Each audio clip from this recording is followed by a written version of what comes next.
A'udzu billahi minasyaitonir rajim. Bismillahirrahmanirrahim. Rabbi shrah li sadri wa yassir li amri wahlul 'uqdatam min lisani yafqahu qawli. Alhamdulillahi rabbil alamin, hamdan yuwafi ni'amahu wa yukafi'u mazidah. Ya Rabbana lakal hamdu kama yanbaghi li jalali wajhikal karim wa 'azimi sultanik. Allahumma salli wa sallim ala sayyidina Muhammad wa ala ali Muhammad walhamdulillahi rabbil alamin. Alhamdulillah Ibu, kita lanjutkan lagi untuk tadabbur kita, tapi kita ulang sedikit tentang materi sebelumnya, bahwa di ayat sebelumnya bagi orang-orang yang beriman itu dilarang untuk menjadikan orang-orang kafir itu sebagai bitonah. Apa itu bitonah? Yaitu orang yang menjadikan teman akrab, dan dengan keakraban itu mereka rela menyampaikan rahasia pribadi kita kepada mereka. Jadi dilarang bagi orang-orang kafir. Kenapa larangan tersebut Allah tegaskan? Karena ada beberapa alasan. Di ayat 119-nya kita bisa lihat Allah berfirman, ha antum ulai tuhibbunahum. Paling tidak kemarin kita sudah jelaskan ada 5 alasan. Bahkan Allah menutupnya innallaha alimun bidzatis sudur. Allah itu mengetahui isi hati. Jadi mungkin secara kasat mata kita bilang, oh ini orang baik. Tapi sebenarnya Allah lebih tahu bagaimana hati-hati orang-orang kafir. Kenapa alasannya? Ha antum ulai tuhibbunahum wa la yuhibbunakum. Bahwa kita mencintai mereka. Siapa mereka di sini? Yaitu orang-orang munafik, orang-orang Yahudi dan orang-orang Nasrani. Kalau kita baca, ha antum ulai tuhibbunahum. Ayat 119. Beginilah kamu siapa? Orang-orang beriman. Kamu menyukai mereka. Jadi kebanyakan terkadang orang beriman itu, orang-orang Islam itu sangat senang, wah ini orang baik, kita tertipu dengan luaran mereka.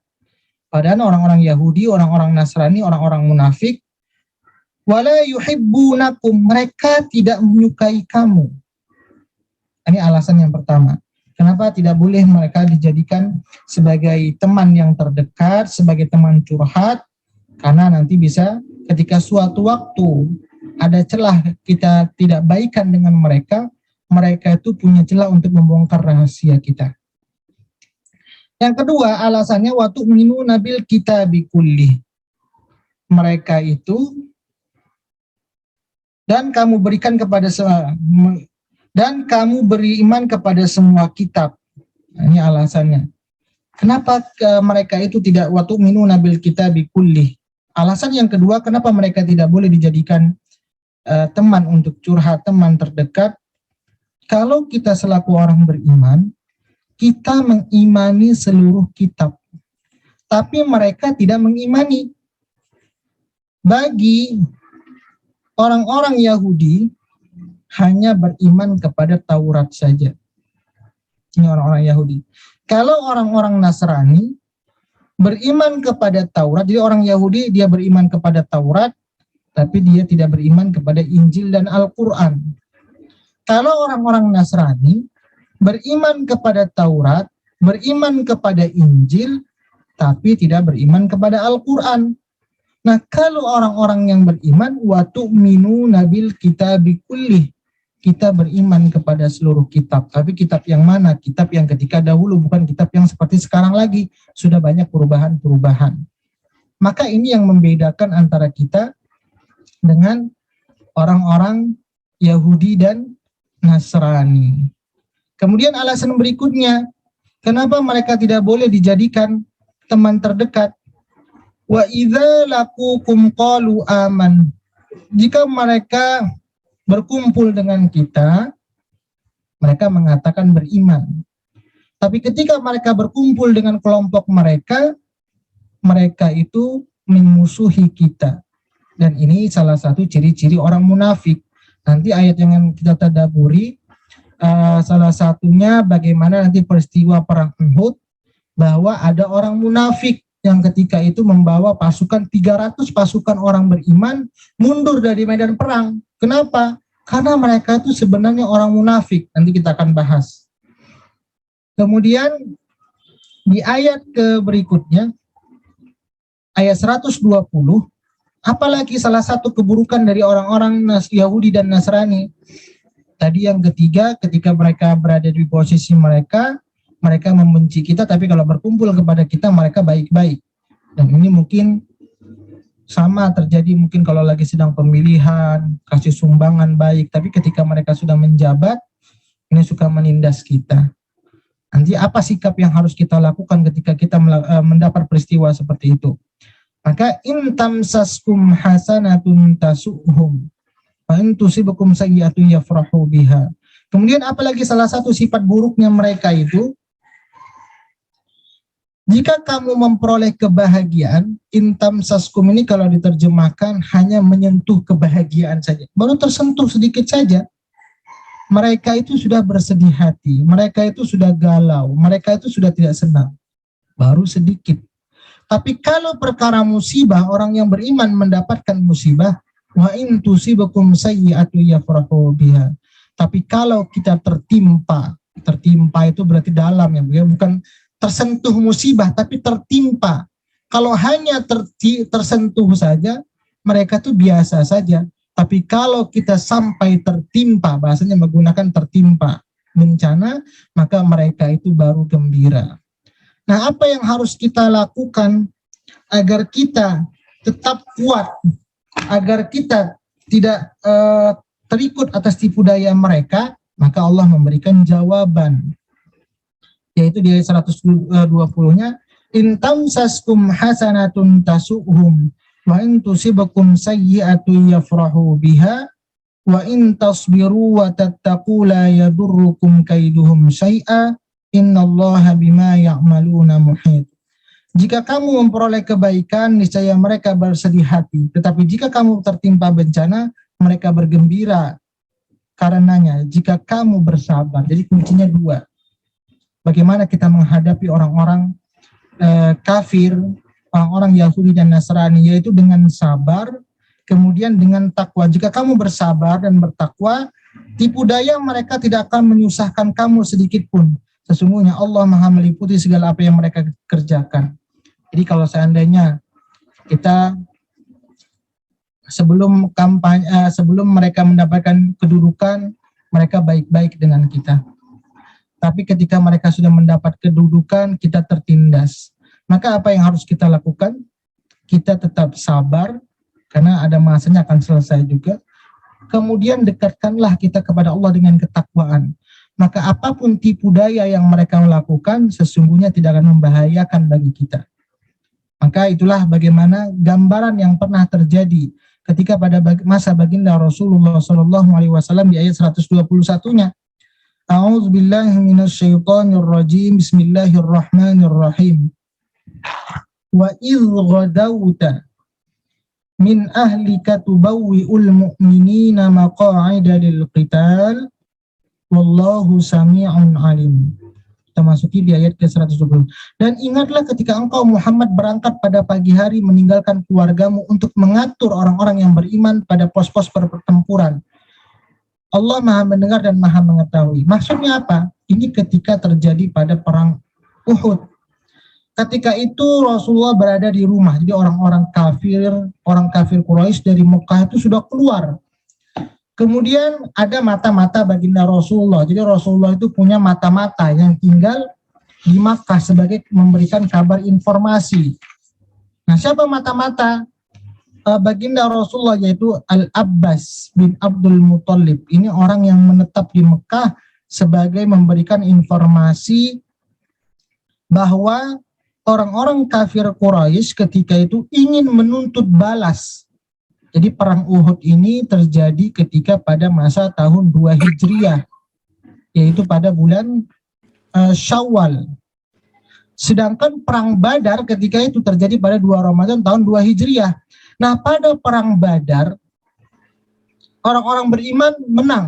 Walaupun dengan pasukan mereka, orang-orang beriman sedikit ketika itu. Tapi Allah turunkan bala tentara para malaikat Sebagian mengatakan jumlahnya 3.000, ada yang mengatakan 5.000. Maka ketika itu orang-orang beriman menang dan mendapatkan harta ghanimah rampasan perang. Kemudian apa yang dilakukan orang-orang kafir Quraisy ketika itu? Mempersiapkan strategi selama 1 tahun, mengumpulkan semua pasukan, yaitu yang dipimpin Abu Sufyan, orang-orang yang termuka di kalangan kafir Quraisy, dan mereka mengumpulkan sebanyak 3.000 pasukan, kemudian 700 tentara berbaju besi, 200 tentara berkuda, dan inilah pasukan yang mereka persiapkan. Jadi dari kafir Quraisy jumlahnya 3.000.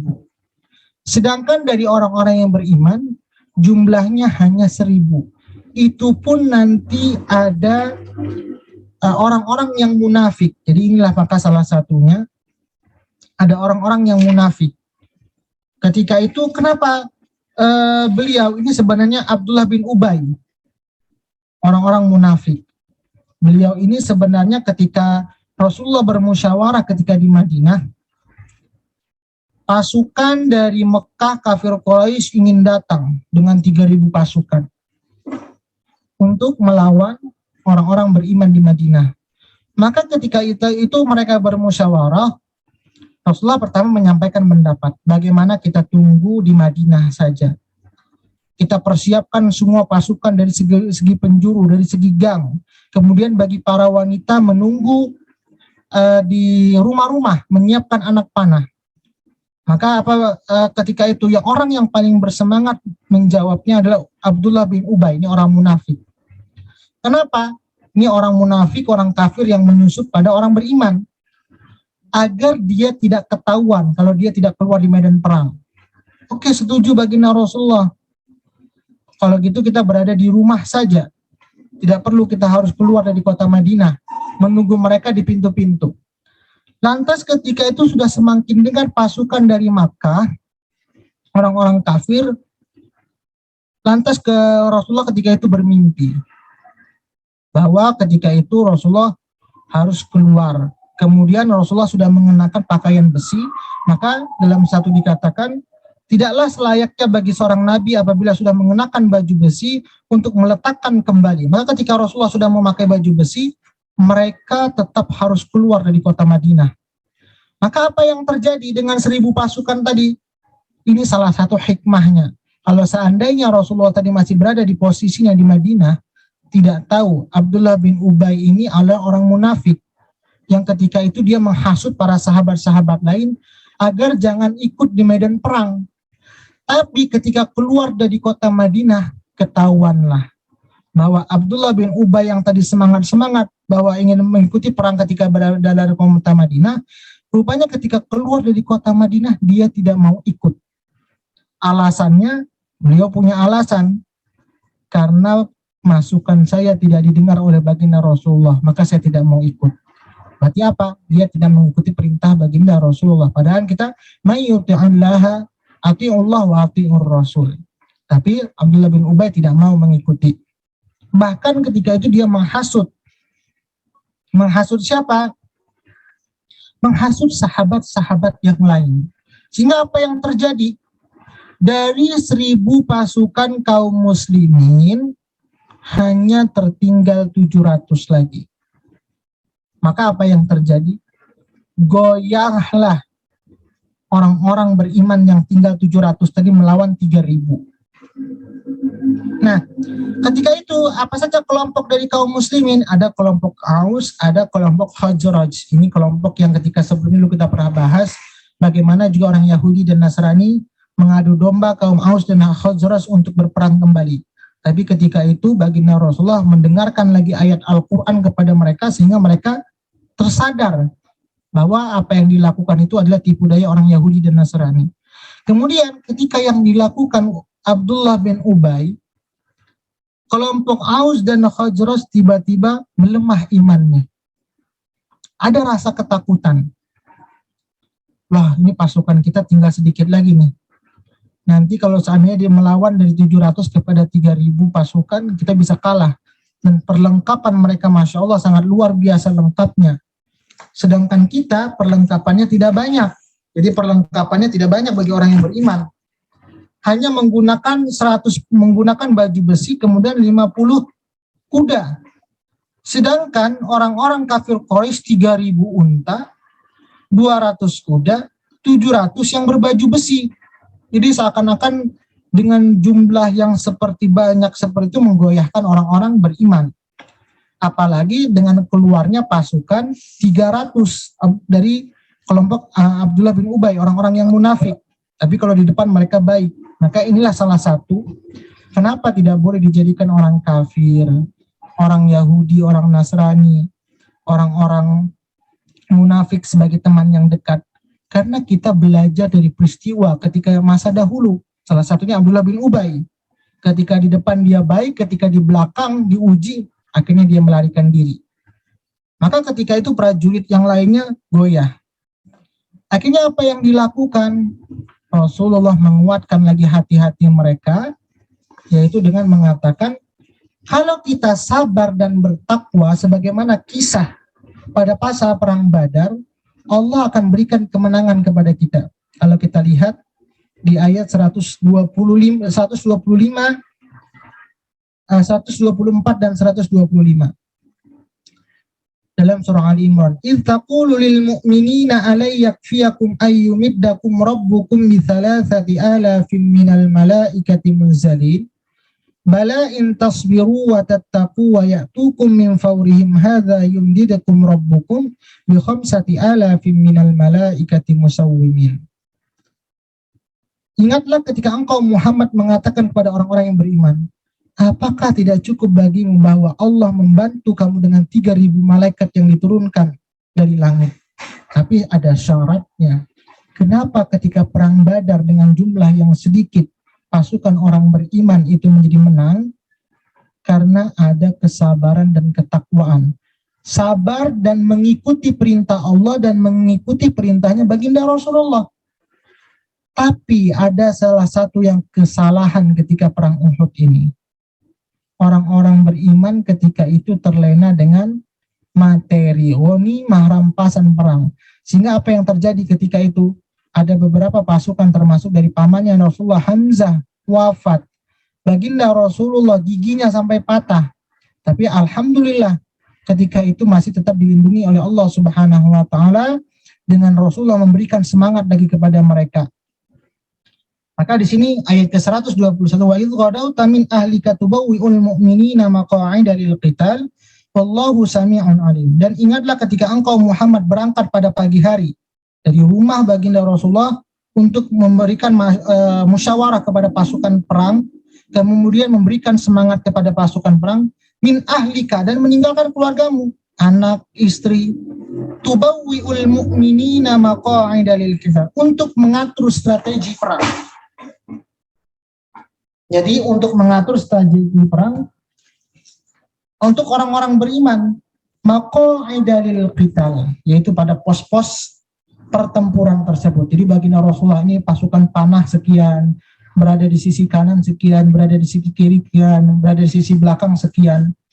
Tapi di sini pengertian maq'id itu adalah Allah menggunakan. Jadi ini instruksi dari perang ini sebenarnya sudah ada dari Allah. Menyampaikan informasi kalau ingin menang maka posisinya sebelah ini, bagaimana pengaturannya, posisi pemanah bagaimana letaknya, para orang yang berkuda juga bagaimana. Sudah disampaikan informasinya oleh Allah Subhanahu wa taala.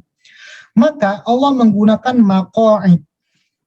Maq'id ini adalah menetap, kalau diterjemahkan menetap pada tempat tersebut walaupun dengan kondisi apapun tidak boleh bergeser. Itu contoh maq'id itu. Maq'id itu terambil dari maq'adun, kursi. Maka ketika kita duduk di kursi itu enak. Maka di sini diterjemahkan kalau lebih dalam lagi dari para ulama tafsir mengatakan maq'id ini adalah ayat 121-nya, kita mundur ke belakang, wa idh ghadawta min ahlika tubawwi'ul mu'minina maq'id. Maq'id ini dengan kondisi apapun nggak boleh pindah dari kursi tersebut. Contoh saya duduk sekarang, mau gempa, mau banjir, mau apapun, saya harus tetap duduk di sini. Itu pengertian maq'id. Duduk yang atau posisi yang tidak boleh bergerak dengan kondisi apapun. Itu pengertian secara lil qital, pada pertempuran. Walaupun nanti nyawa kita harus meninggalnya pada tempat tersebut, kita nggak boleh bergerak. Wallahu sami'un alim, Allah Maha mengetahui dan Maha mendengar. Tapi apa yang terjadi? Ayat berikutnya 122, idhammat ta'ifatani minkum an tafshala wallahu waliyuhuma wa 'alallahi falyatawakkalul mu'minun. Ketika dua golongan dari pihak kamu, kaum Aus dan Khazraj, ingin mundur karena takut. Kenapa mundur tadi karena takut? Karena tadi Abdullah bin pasukan orang-orang munafik tadi yang saya katakan, mereka itu mundur tiba-tiba. Nampak Abdullah bin Ubay. Jadi apa yang terjadi?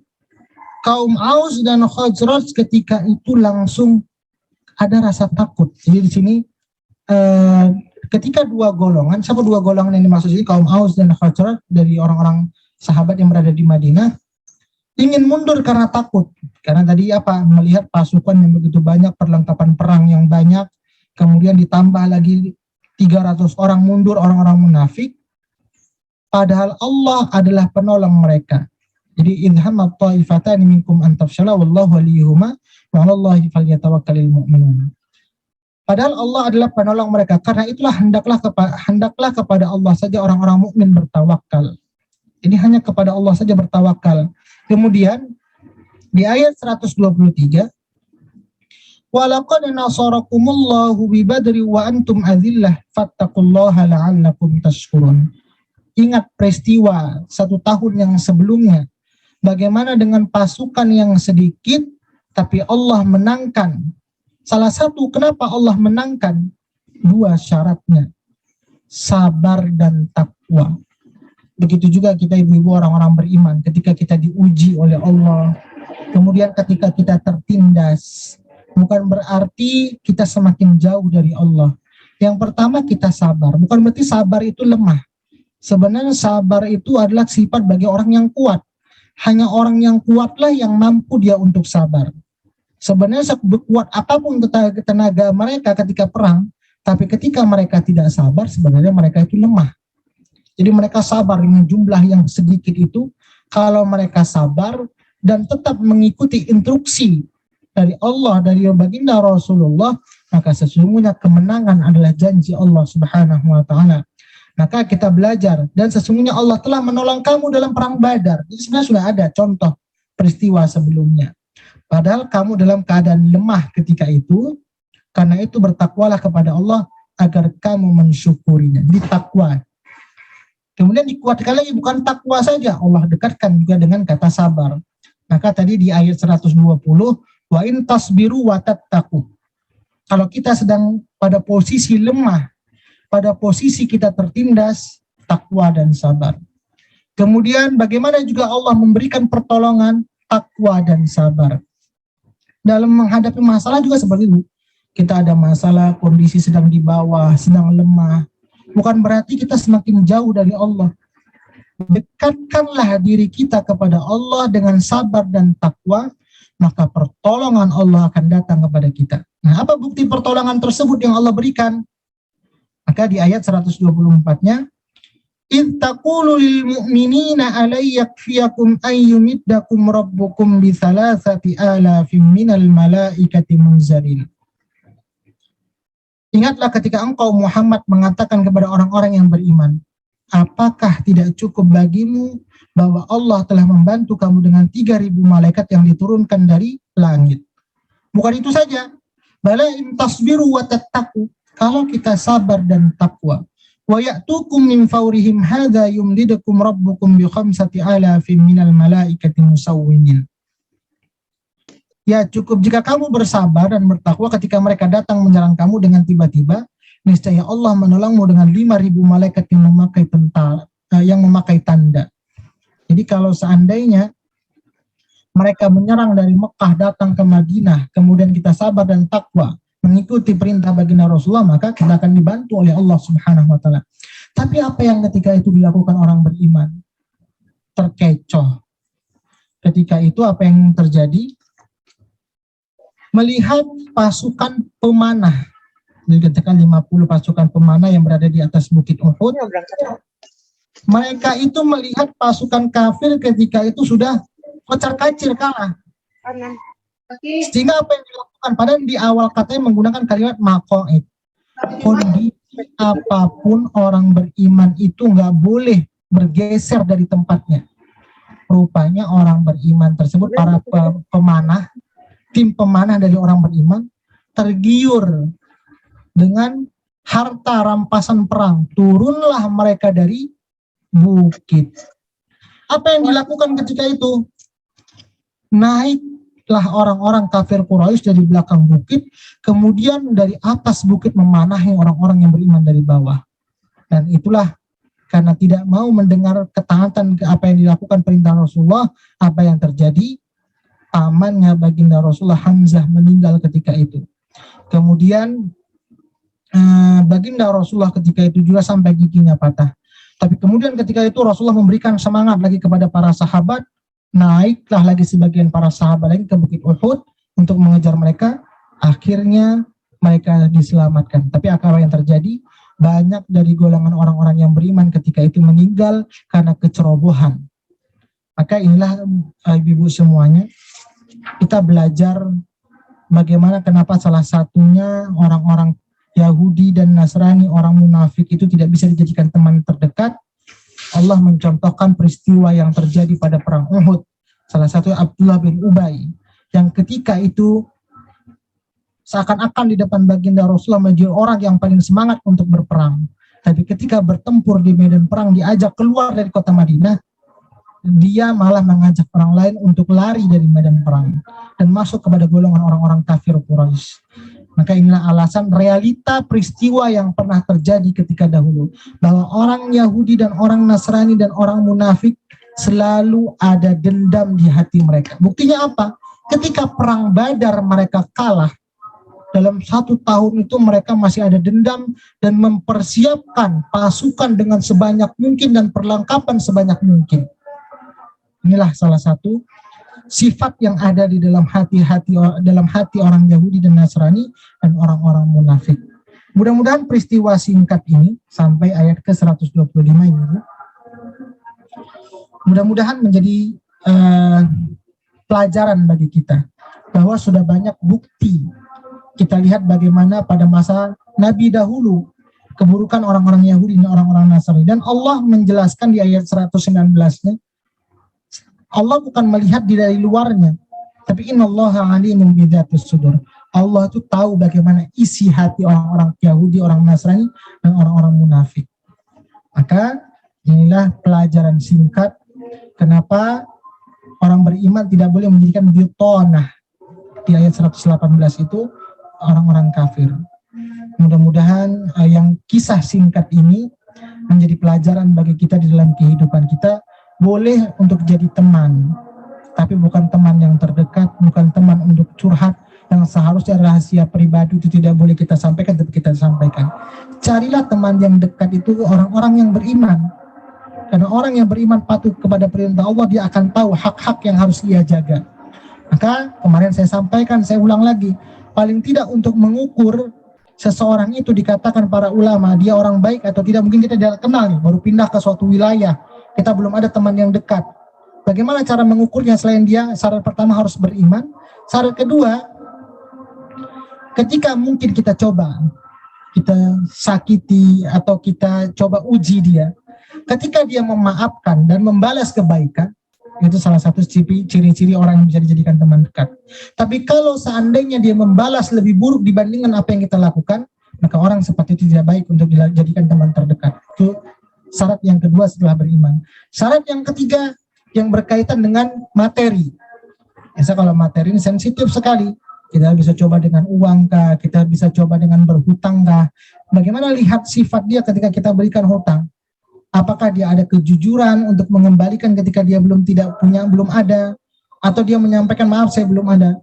Karena kondisi realita zaman sekarang, banyak orang yang berhutang itu lebih ganas dibandingkan orang yang menghutangi. Sehingga kita bisa lihat ini sebenarnya bukan orang baik. Kalau dia orang baik, dia akan jujur walaupun seandainya uangnya belum ada. Mohon maaf, Bu Heni atau Bu Riri, saya belum punya duit ini, bolehkah saya minta tunda lagi 1 bulan? saya punya ini boleh untuk jadi jaminannya. Tapi kalau orang yang tidak baik diam-diam sajalah, mudah-mudahan yang menghutangkan itu lupa. Nah, ini kan salah satu sifat buruk, menutup-nutupi sebenarnya kekurangan dia. Yang ketiga, bagaimana dikatakan para ulama juga, salah satunya dengan melakukan perjalanan kepada mereka. Ketika musafir itu bisa kita lihat orang itu baik atau tidaknya, menilai seorang itu. Maka itulah cara-caranya beriman. Kemudian ketika dia dizolimi, bagaimana sikapnya ketika mungkin berkaitan dengan materi, kemudian yang berkaitan dengan melakukan perjalanan bersama. Inilah tadi ketika melakukan perjalanan bersama kita bisa melihat ketika medan perang tadi orang munafik jadi lari.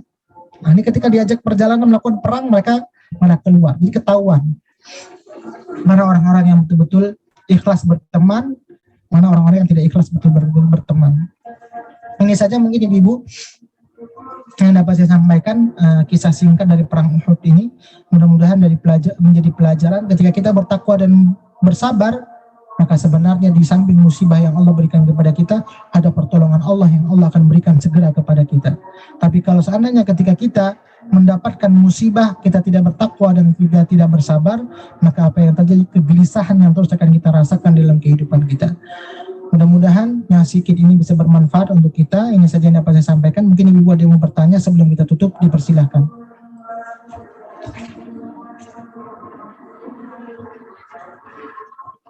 Ada yang mau tanya ibu? Bisa difahami penjelasan saya?